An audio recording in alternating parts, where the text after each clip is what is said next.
luz en mi sendero, eres agua en el desierto, eres guía al caminar. Un saludo muy afectuoso, amigos y amigas de Radio Columbia, de Radio Fides y de la página liturgo.org, así como de la página Liturgo en el YouTube.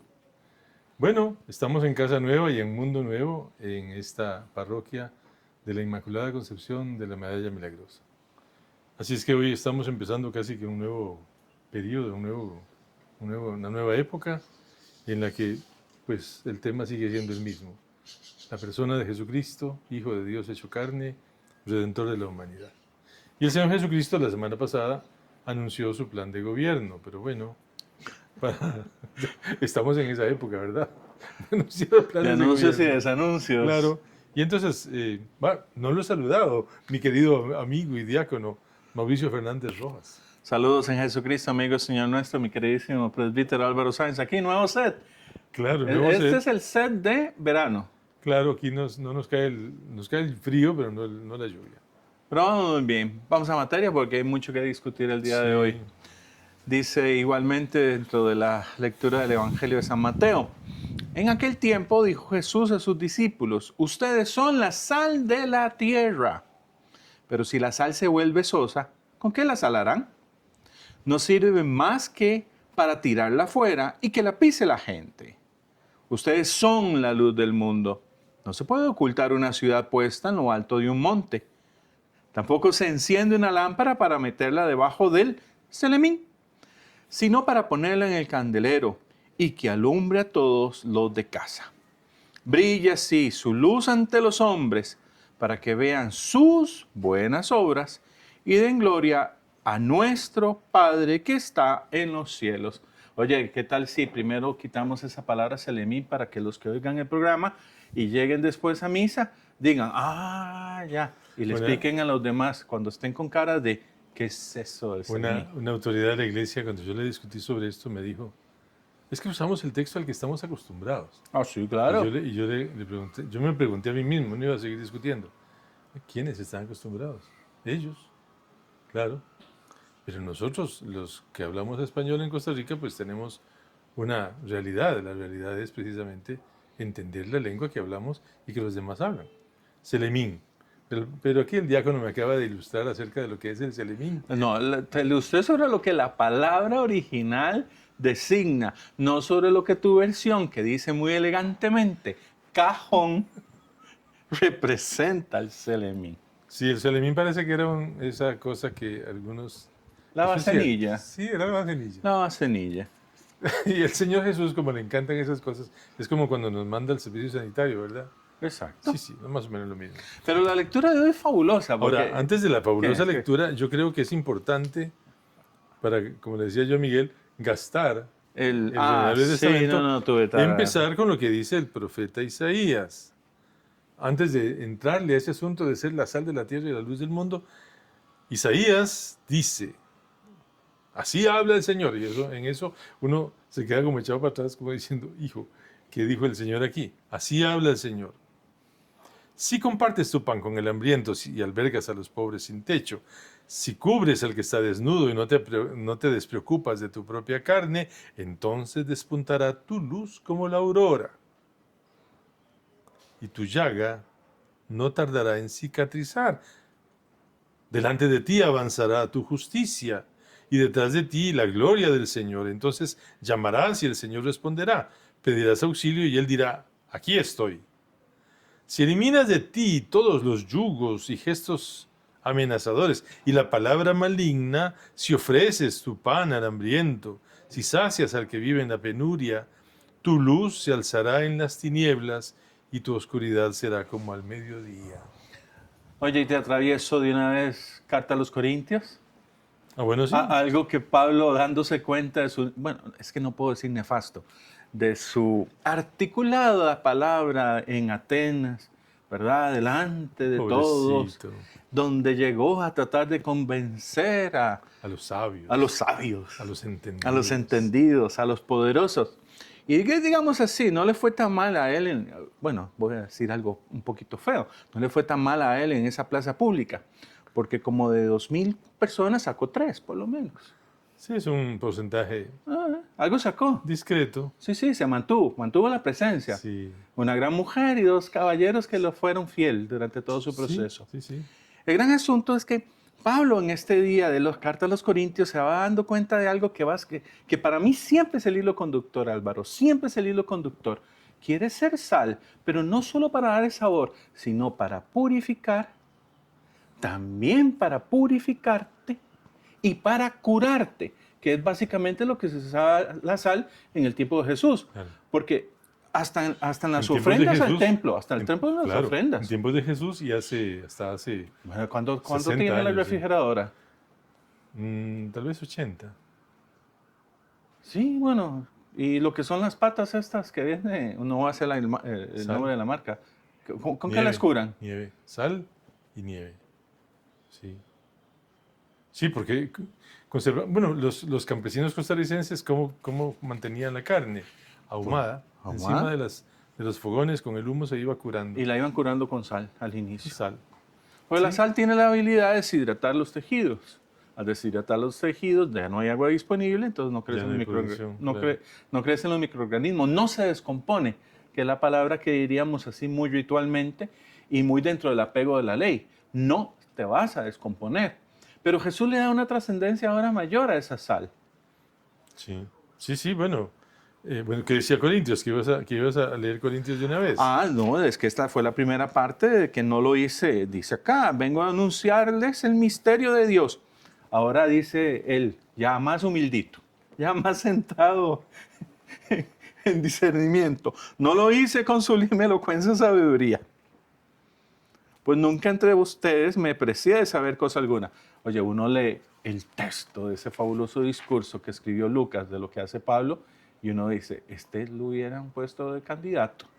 Claro, es un discurso muy untoso, muy perfecto, muy madurado, quién sabe cuántas horas. Alguien me dijo el lunes que había estado muy bonito el mensaje que yo le di a la comunidad cuando yo entré a la comunidad este lunes pasado. Al final de la misa, pues pude dirigirme a la comunidad y le dije algunas cositas y me dijeron, qué bonito que estuvo eso que dijo, qué bonito. Y yo le llevaba pensando, no sé, 4 o 5 días. Lo fui armando en la cabeza, la estructura, qué sé yo.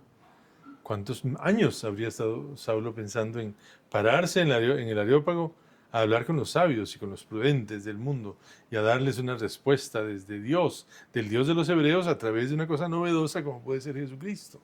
Y valiéndose de figuras tan específicas y todo lo demás, porque hasta dice eso, ¿verdad? Vengo a hablar de ese, del que tienen ahí. Del Dios desconocido. El Dios desconocido. Pero Jesús hoy quiere salirse con una increíble. ¿Cómo estamos dejando de lado elementos que son tan sencillos y tan comunes y le estamos poniendo vestidos, y vestidos teorías, etcétera, a algo? Abolengo, brillo, prestigio. Esa palabra la tenía de última. Le faltaba. Sí, prestigio, porque depende de quién diga las cosas, entonces las tomo. Sí. Bueno, recién lo acabamos de ver ahora en esta semana que tuvimos lo del encuentro de sinodalidad. Llegó una fabulosa teóloga italiana, paseó partiendo y repartiendo, como diría mi abuela, pero nos puso en nuestro lugar. Es que alguna vez leí que para que un concilio pudiera empezar a funcionar tenían que pasar 100 años. Sí.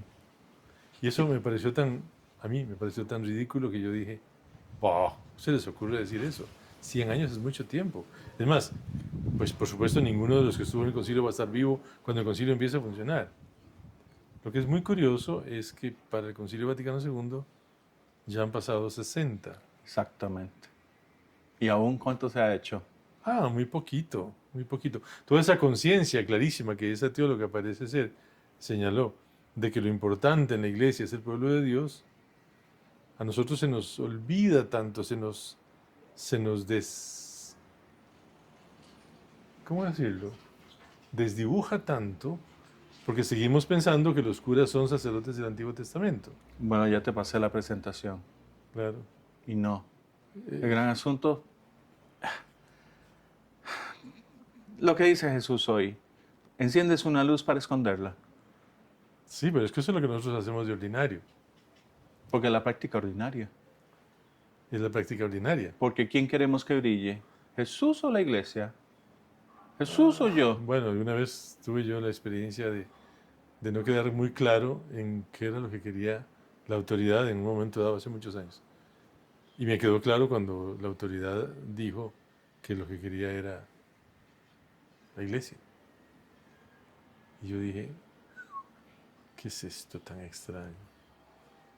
¿Por qué la iglesia? Bueno, porque en el fondo son ellos y tienen esa... Lo que pasa es que Jesús dice el día de hoy el destino de volvernos nosotros los referentes. Nos volvemos sosos. Sí. ¿Y qué dice Jesús sobre lo que se hace soso? Se tira. Se tira.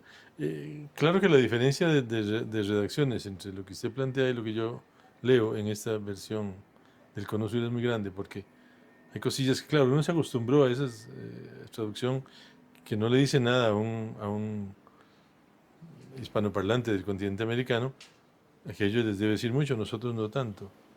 Aquí lo que dice si la sal se vuelve sosa, ¿verdad? Sí, si la sal se vuelve sosa. Aquí lo que dice es si la sal pierde su sabor. Es que eso básicamente. Claro, porque ¿qué es sosa? Yo conozco que hay cosas en química que se llaman sosa, ¿no? Que no sé qué sea. La gran situación es, ¿qué es lo que nos va haciendo perder el encanto evangélico, Álvaro? Hoy es a la parte en donde, digamos, normalmente en mi homilía, yo siempre, en la mitad de la homilía digo, ¿qué es lo que está haciendo que se pierda mi encanto evangélico? ¿Estoy presentando a Jesús? ¿O me estoy presentando a mí? ¿Estoy presentando una iglesia vacía de Jesús? ¿O una iglesia que se mueve, voy a decirlo en términos actuales, sinodalmente en Jesús? Es que nosotros todavía no hemos entendido ese cuento de la sinodalidad. Nosotros pensamos que sinodalidad es decirle a la gente que lo que tiene que hacer es obedecer lo que dice el cura, lo que dice el obispo. Yo creo que el gran problema de esto es que la condición de luz o de sal. Seguimos porque son dos cosas, ¿verdad? Muy Jesús diferentes. pone dos cosas, Sí. dos tesis. Porque en eso de la sal existe, usted lo mencionó muy bien, no solo sirve para dar sabor, sino que además sirve para curar y sirve para preservar. Ujú. Pero el problema es que, ¿quién tiene la condición de sal? No, Ustedes. nosotros. ¿Y quiénes somos nosotros? Es decir, pensar que el que tiene la condición de sal o de luz sean los curas o el colegio episcopal o el grupo de los diáconos o el presbiterio. No. No, es todo el pueblo de Dios. Todavía en ese momento no existían presbíteros ni mucho menos obispos. Entonces, ustedes, cuando Jesús dice ustedes, está hablando con la gente que lo está escuchando. Y la gente que lo está escuchando son la sal de la tierra y la luz del mundo. Es decir, eso no es un privilegio de una persona que se hizo creyente, ni siquiera, ¿verdad? Los seres humanos son esa sal y esa luz que deben ser puestos al servicio de los demás. Y ahí posiblemente estaría la clave. La gran clave está, ¿sirves a los demás? Porque si no es así, no sirves para nada. Entonces creo que por ahí camina. Bueno, la sal, ¿verdad? Ahora vamos a la luz. Vamos a la luz. Que es el tema favorito del Evangelio de Juan. Claro, porque además es el tema favorito del ser humano. A mí me encanta recordar en mi infancia, cuando se iba la luz en la tarde, que ahí se iba la luz y posiblemente no llegaba hasta muy entrada la noche o al día siguiente. ¿A quién te vas? Encendía una candela en la mesa del comedor para que nos sentáramos alrededor de la mesa a conversar. Si no había televisión, lo que había era un poquito de radio, pero no había luz. Bueno. De inmediato empezaban los bichos a aparecer, ¿verdad? En la tiniebla de la noche, los bichos que venían de la naturaleza, que estaba muy cerca, llegaban hasta la candela, porque atraídos por esa luz. Pienso que la gente que se pierde en la montaña, cuando ve una luz allá en alguna parte, lo que sea, se van de cabeza buscando esa luz a ver si es la respuesta para sus conflictos. O algo más hermoso, cuando estás también en el descampado, andas perdido y sabes ubicarte con las estrellas, comienzas a buscarlas y ubicarlas. Lo que hicieron los magos. Los magos siguieron una estrella, siguieron una luz. Y cuando la volvieron a ver, dice, se llenaron de alegría. Claro, porque es la respuesta que andaban buscando. En el fondo, todos andamos buscando la luz. El gran compromiso que tenemos ahora es que además de dar sabor, además de tratar de preservar y además de tratar de mantener, tenemos que brillar y mostrarle a los demás que brillamos no por méritos propios, sino porque el Espíritu está actuando y está haciendo algo en nosotros. Pero yo creo que para llegar ahí, que es el punto más importante, primero tenemos que darnos cuenta de que fuimos encendidos. Sí. Que Dios Dios le concede el hecho de ser luz a todos los seres humanos para que juntos puedan yo a veces digo una cosa que es un poco exagerada y la repito mucho. Y ahora vengo de Oriente, al revés de los magos. Uno aprende solidaridad, uno aprende amor de pueblo, uno aprende amor de comunidad en Oriente. Exacto. En la India, en China, en Vietnam. ¿Ellos por qué se aman tanto? No sé, pero se aman. ¿Por qué nosotros nos odiamos tanto? Uno lo ve en los conflictos, tal vez en América Latina, una sola lengua ayude mucho a que la cosa mantenga su equilibrio. Pero en Europa uno se da cuenta de los horrores que hay, de los odios y de las pugnas entre naciones hermanas y que tienen una historia parecidísima, pero que hablan lenguas diferentes y que tienen sentimientos de supremacías y cosas de esas. Hay recelos históricos, claro. Hay situaciones que no... ¿Por qué Occidente no logra, a pesar de que Occidente se construye, por qué no decirlo? Claro, el Imperio Romano empieza esa vaina, pero cuando el Imperio Romano se agota, es el cristianismo el que le da el sustento. 500 años de sustento más, o 300. Y no solo al imperio, sino también a las tribus que se llamaban barbáricas y los godos y los ostrogodos y los qué sé yo. Bueno. Pero la respuesta creo que la tiene al final de la carta a los Corintios, tal vez si la leas. O sea, ¿por qué nosotros cambiamos de camino? Porque perdemos la fuente del poder, ese que nos enciende, ¿verdad? Uh-huh. Bueno, voy a leerlo de esta versión. Dice, sí, para que su fe no se apoye en la sabiduría de los hombres, sino en el poder de Dios. Final, claro. Sí, al puro final. Para que ustedes no basaran su fe en la sabiduría de los hombres, sino en el poder de Dios. Cuando sacamos a Dios de la ecuación... sí, claro, el ser humano se destroza y destroza el mundo en que vive. La ausencia de Dios es la que está matando a Occidente. Occidente está entrando en un túnel del cual uno no podría, a veces pienso, dar gracias a Dios por el gobierno de Trump. Pero sin el gobierno de Trump, el mundo sería mucho peor, porque habrían continuado esos experimentos horrendos y nefastos de búsqueda de unas supremacías o de una imposición de unos derechos, presuntos derechos de unas minorías que al final, no es que no los tengan, por supuesto que sí, pero ¿cómo pueden estar los derechos de las minorías por encima de los derechos de las mayorías? Porque se pone todo en la sabiduría del ser humano. Claro. Que es corta, que somos limitados. Claro, y porque en el fondo lo que andan buscando es destruir una civilización para que nazca otra que quién sabe cómo irá a ser. Oye, ¿y de dónde van a sacarla? Bueno, eso no, creo que ni ellos se lo han preguntado. En el fondo creo que no les interesa. Cuando uno ve que países como Inglaterra o Francia o no sé, se están poblando de musulmanes y que están empezando a vivir no el culto y la religión, porque no las aceptan, pero sí la influencia de esas masas enormes con cientos de miles o millones de personas que vienen para vivir lo que ellos creen. Y nosotros ya no vivimos lo que creemos, entonces, ¿qué queda? ¿Qué queda? Si la gente necesita a Dios de una forma radical y alguien tiene que iluminarles el camino. Entonces, así debe brillar ante los ojos de las gentes, de los hombres, la luz que hay en ustedes, a fin de que ellos vean sus buenas obras y glorifiquen a su Padre que está en el cielo. Porque no es que mis buenas obras sean mías, no es que aplausos, ¡oh, el Padre! ¡Qué bueno es el Padre! No, déjese de vainas. Uno lo más que llega es a ser la candela que se encendió con la luz de Dios y que sirve para iluminar a un grupo de personas que están ahí alrededor. Con un propósito muy grande, irnos quemando.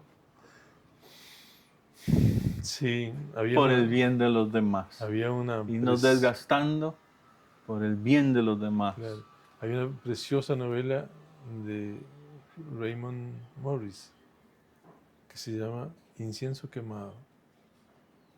Hablando de los monjes benedictinos o de los monjes trapenses en Estados Unidos, en Kentucky.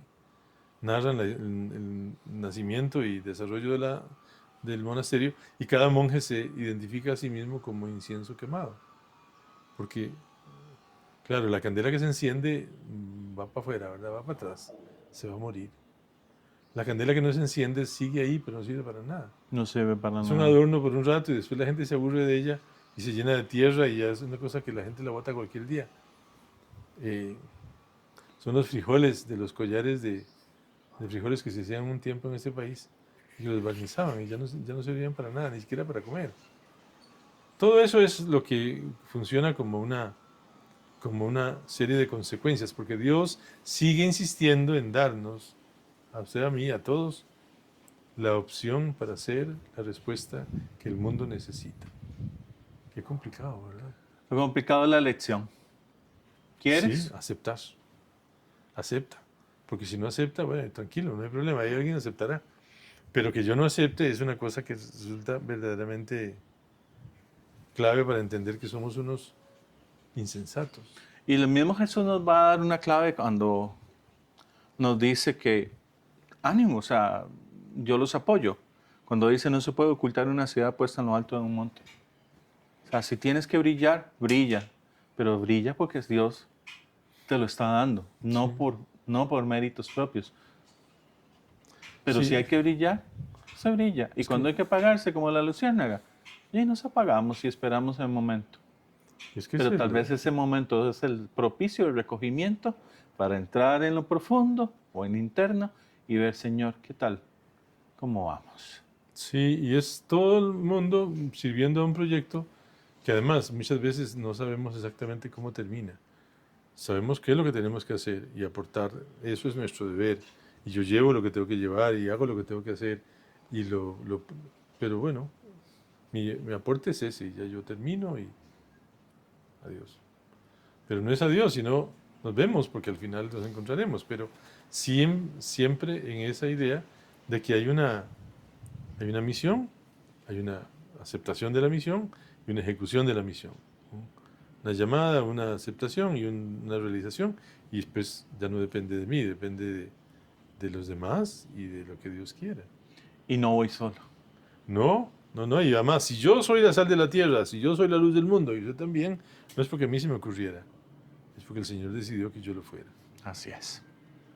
Bien, yo creo que con eso podemos ya empezar a vivir esa variación que el Cristo hace del pensamiento de 10 mandamientos. No, estamos en el pensamiento del proyecto de Dios que pasa por encima de las leyes para darnos un mundo mejor a través de mi o su acción como sal de la tierra y luz del mundo. Feliz domingo. Ánimo.